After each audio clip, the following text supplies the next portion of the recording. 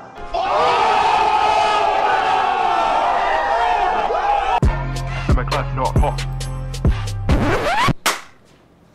You think you can just come to our spotlight and steal our show like that? Yeah, what he said. That was whack. Let us show you the way.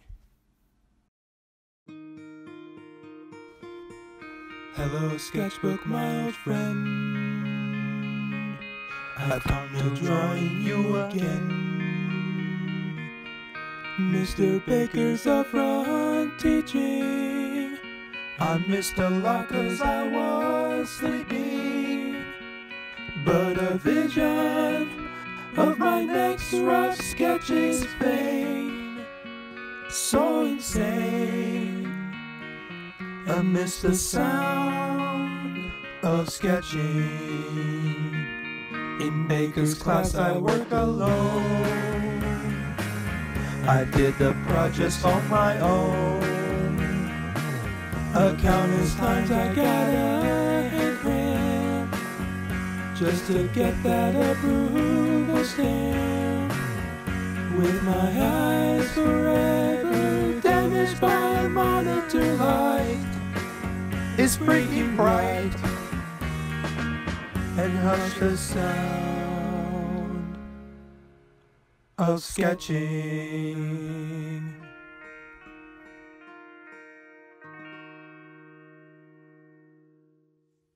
Alright, you boys have some pretty good memes. I'll give you that much. But can you handle this?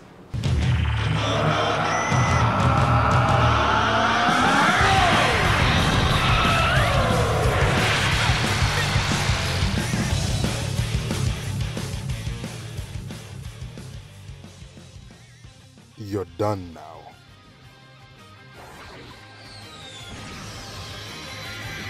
No, it's done. No. What?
That's it. I'm hangry. What is it going to take? A pizza for $5.99? Weekly specials? Online ordering? Actually, that sounds pretty good. I think I know just the place.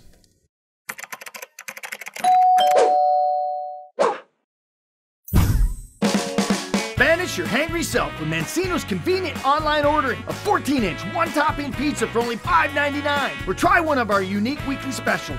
And don't forget, Ferris students, you get 10% off. Call, go online, or stop in today.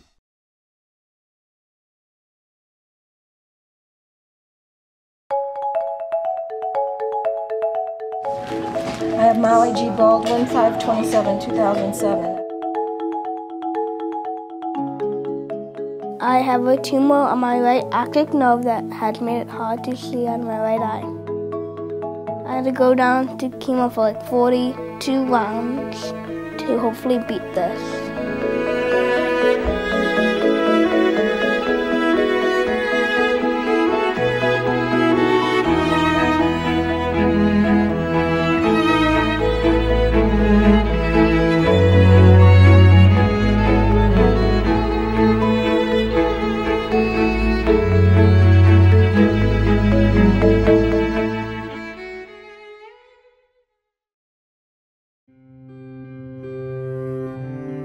When she was born with cafe au lait spots, which are the dark brown, like birthmarks. She's got them all over her body.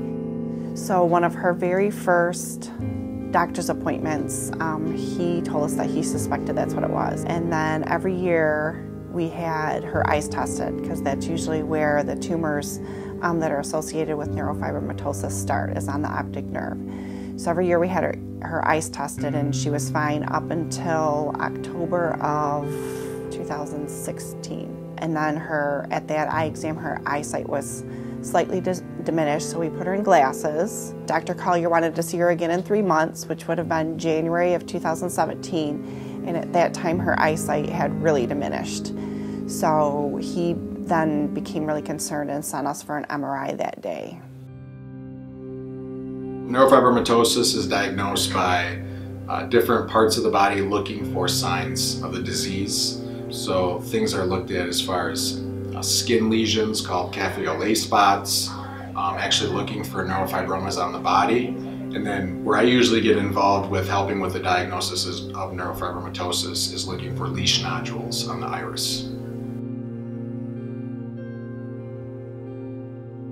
We just kind of told her what it was, told her that that's why her eyesight she was struggling with her eyesight. It's kind of a funny disease in that, can affect everybody different, so we didn't go into it much more than that because we didn't know how it was going to affect her. Because, it's considered a brain tumor, and a brain tumor, when you tell anybody, is scary.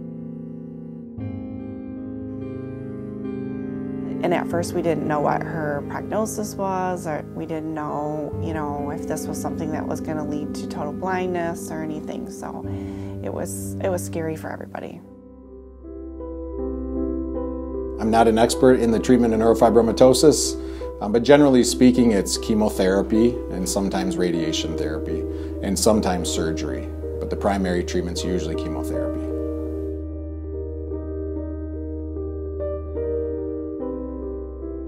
An average chemo day, we usually leave about 7:30 in the morning and get down to Mod about 9-ish. Hopefully one of our big struggles is finding a parking spot in the parking ramp, so hopefully that goes well. And then we head over to blood draw, and she has to get her blood drawn through her port. They access her port. They stick a needle into my port, and then I take it out when they take it out when it's done. I do blood draw, chemo, and a flush after the chemo. The chemo itself usually she gets two different chemo medicines, and that takes roughly about 2 hours. So she's hooked up, and once she's hooked up, she can do homework, or we can go into the playroom, and there's all kinds of arts and crafts and stuff she likes to do.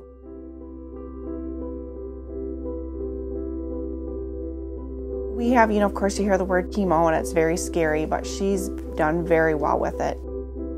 She had a very little bit of hair loss at the beginning, very little. It kind of more changed the texture of her hair than it did actually loss of hair.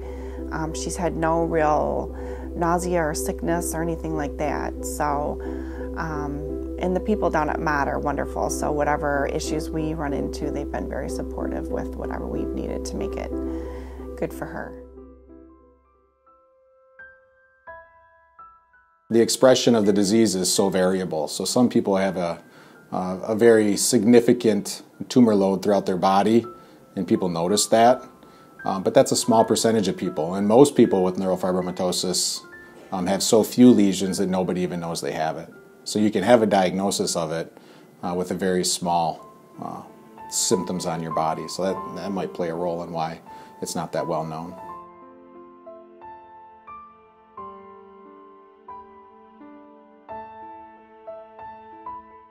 Molly has probably been the toughest one of everybody.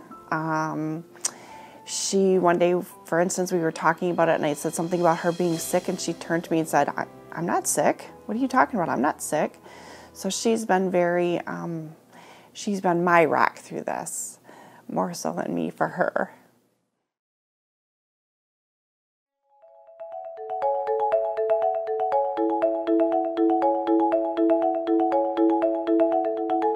My hopeful outcome is that this is it, that this tumor is the only one that she ever develops, and that this shrinks it enough, that, which it has, that her eyesight is back to close to normal, and that other than the cafe au lait spots that she's got on her skin, we never see another sign of neurofibromatosis on her.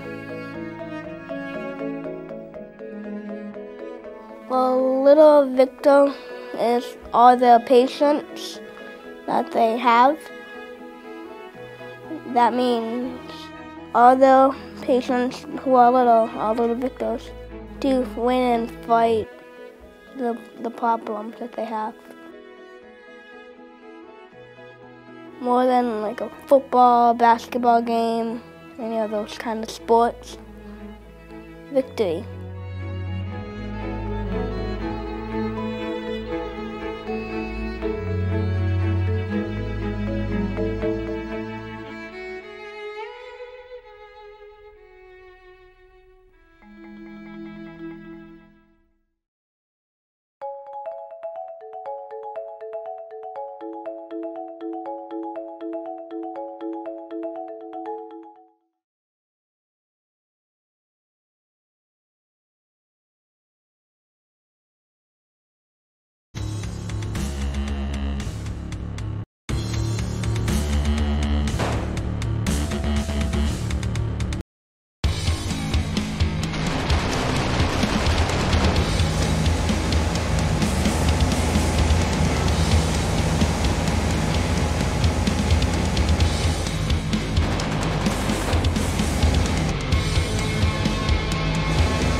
Man, I'm bored.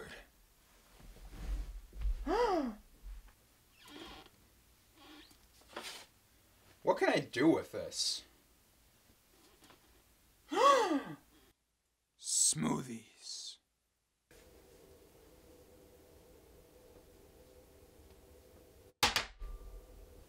Man, I need a train.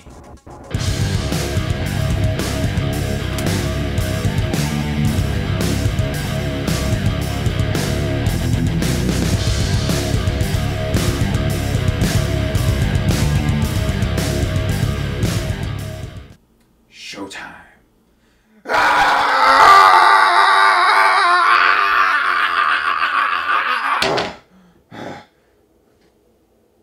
Huh. That's pretty dope.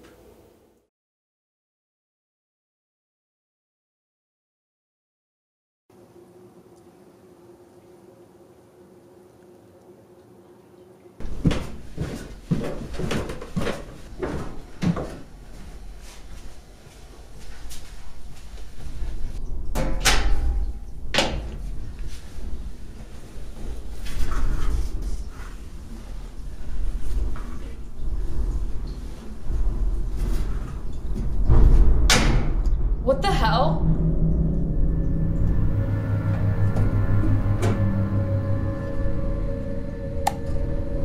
Ugh, the power must be out.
My name is Corey Mackin, and this is my Bulldog story.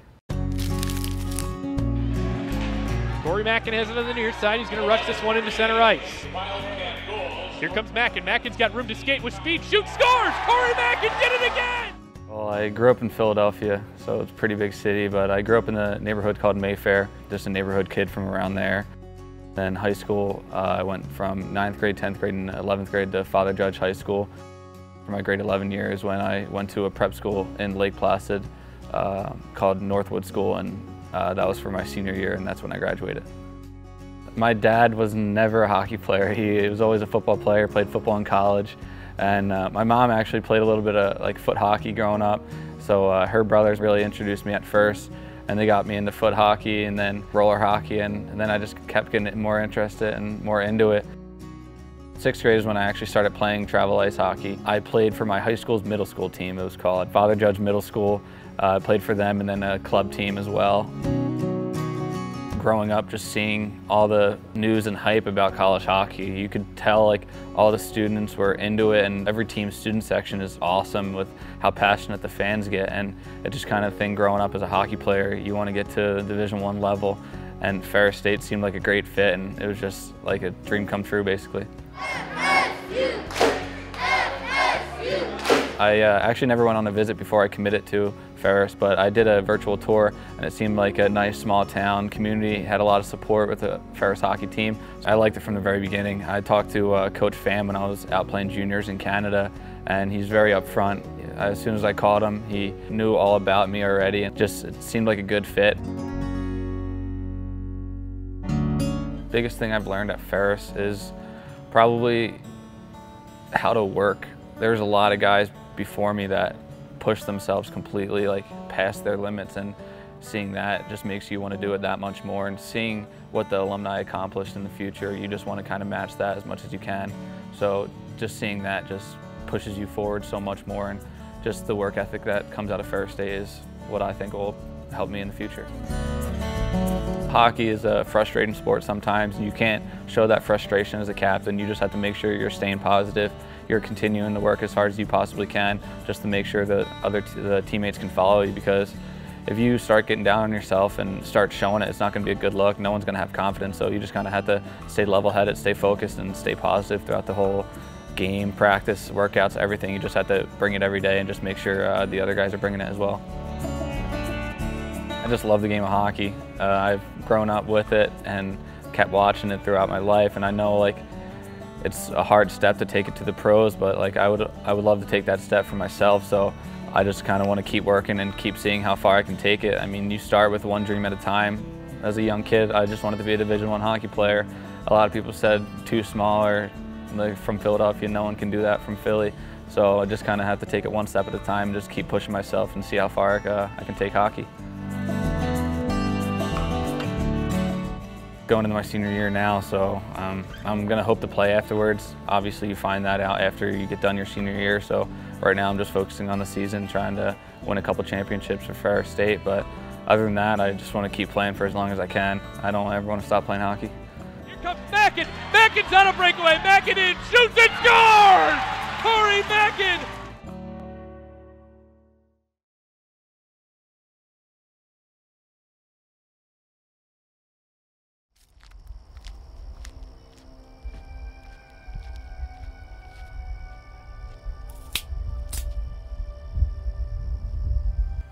Hello? Is there anybody there?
Want to be a storyteller? The television and digital media production program at Ferris State University is the Create space for you. At Ferris, you will apply creative and technical skills to create stories worth telling. You will be immersed in your learning. You will practice every part of the production process. You will create in state-of-the-art facilities with the latest equipment and software. The TDMP program at Ferris State. Learn to make storytelling your career. Find out more at ferris.edu/TDMP.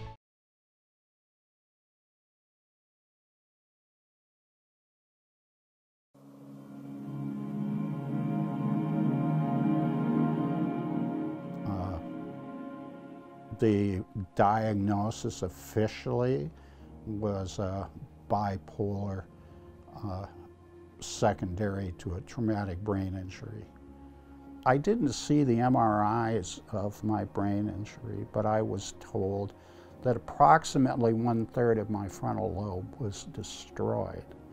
The bad thing, the really bad thing, if I can summarize it, is that there's essentially a 20-year hole in my life. I'm 69 now, and so it's as if I was living, it was like 49. I've lost that 20 years, and it bugs me sometimes because I'm getting closer and closer to it ending, and I kind of wish I had that 20 years back. But because of that, I'm going crazy and trying to squeeze everything in.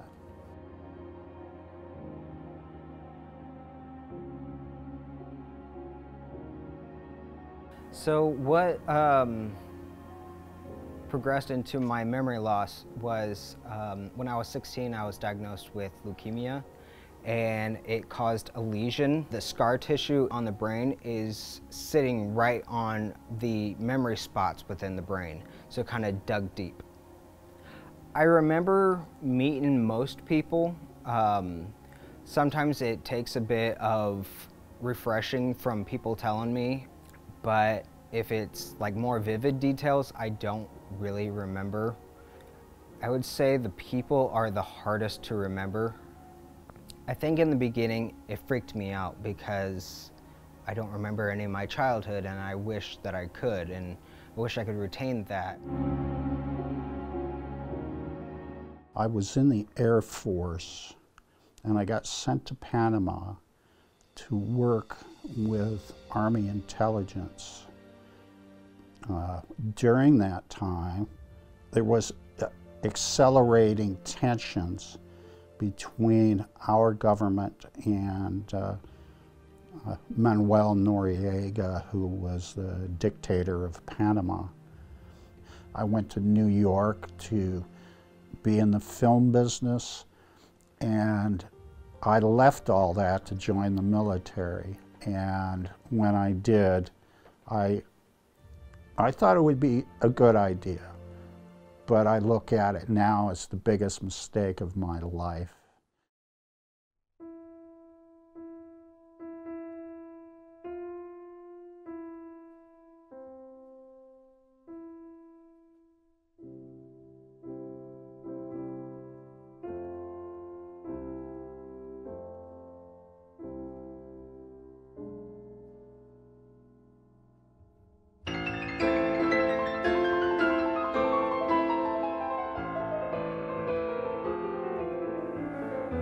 Fellow citizens, last night I ordered U.S. military forces to Panama.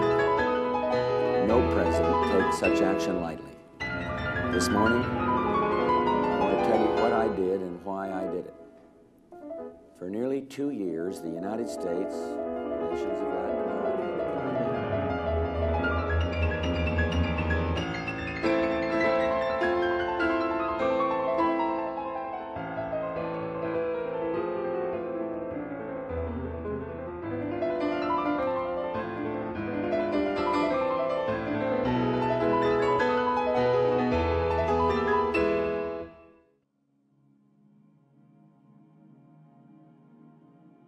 When I was in high school, watching the Jacques Cousteau oceanography movies, and he really introduced this country and the world to the world underwater, and he invented the scuba.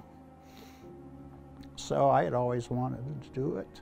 After 1992, I was done. I had problems, I didn't go underwater. 5 years ago, I said, screw that. I went out and bought dive gear, and I went back in the water, knowing that there'd be some limitations. But it was a challenge to me. It was one of those things where I said, I'm going to do this, damn it. I'm not going to sit on my ass and let this beat me. I'm hoping that with a lot of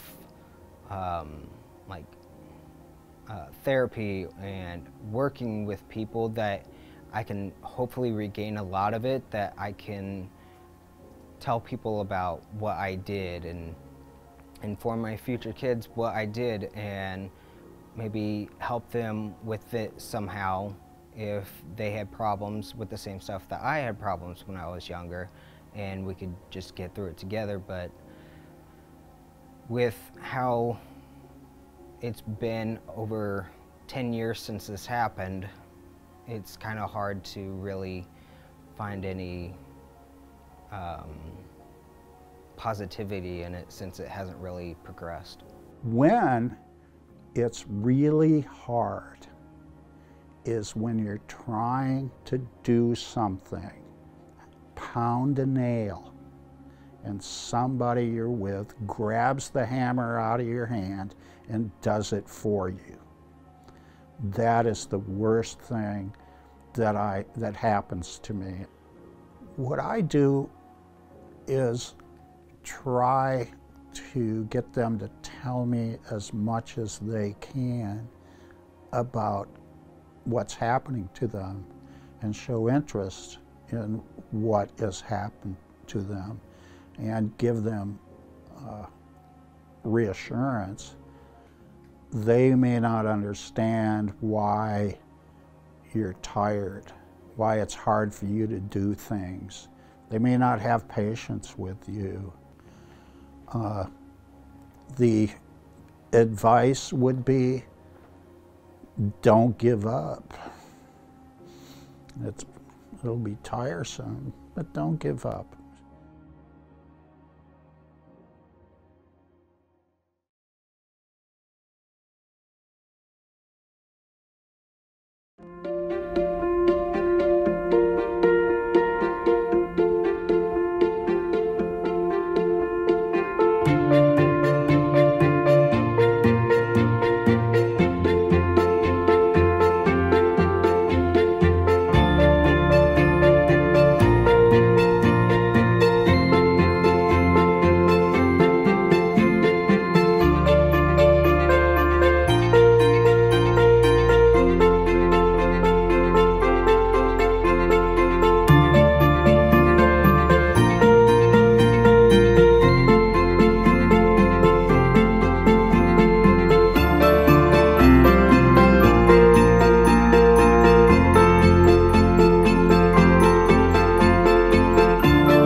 My father was a man of science. He worked with genetically modified organisms. A genius that helped thousands. But it all went sour when he started experimenting with fruit.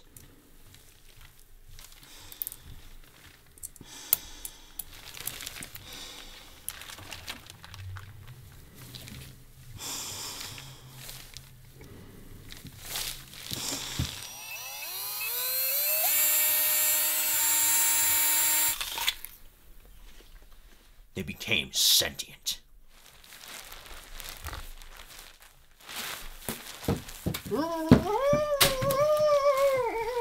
They turned on him. I was forced to watch as they... Sorry, it's just too much.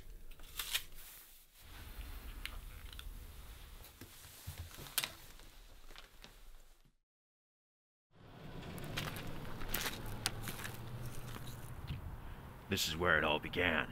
My childhood home.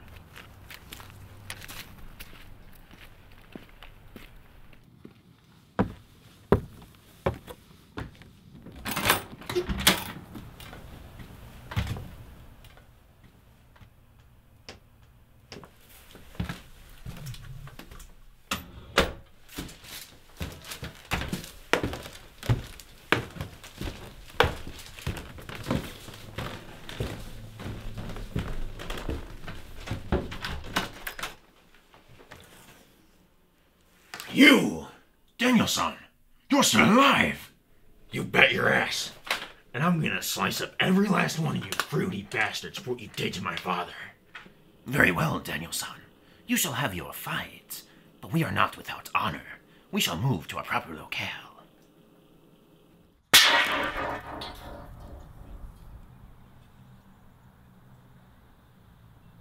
You will die like your father before you. Bring it on, pine asshole. Attack!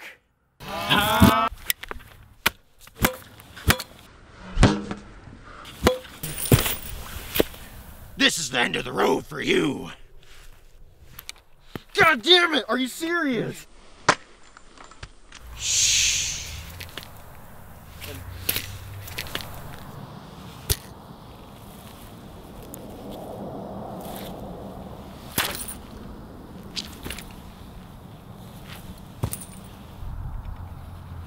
You have vanquished my army. Now, you must kill me so that I may be with my ancestors.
It often only takes one person to make a big change in a city. Saginaw, a city that was once vibrant and filled with life, has become riddled with crime, poverty, and unemployment. 42-year-old artist Eric Shantz decided to make it his mission to bring a new life back into the place that he loves so much.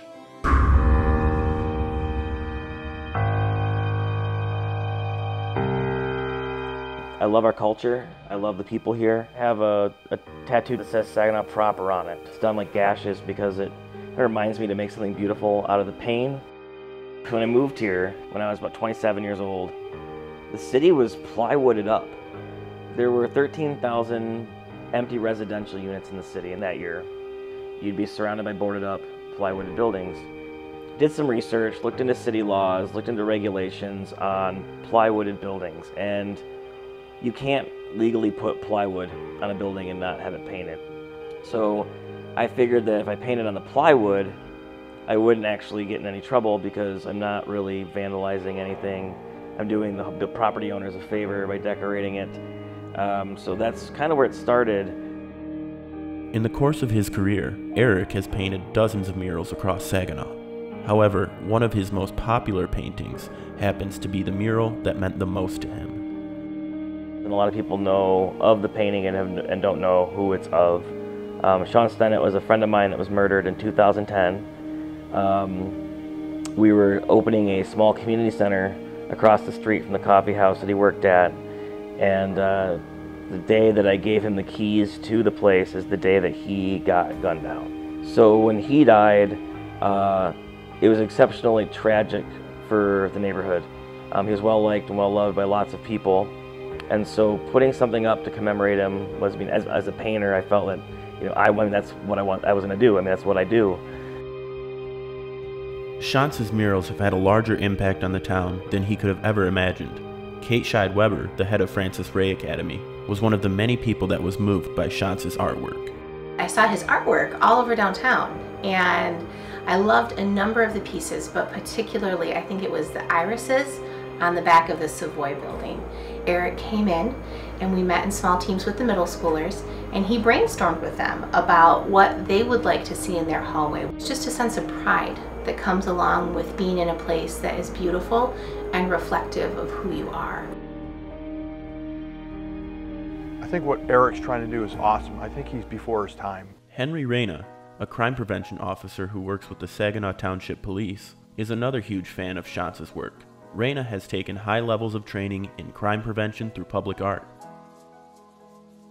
I think the art that is currently up there has affected the community in that it makes the area more inviting.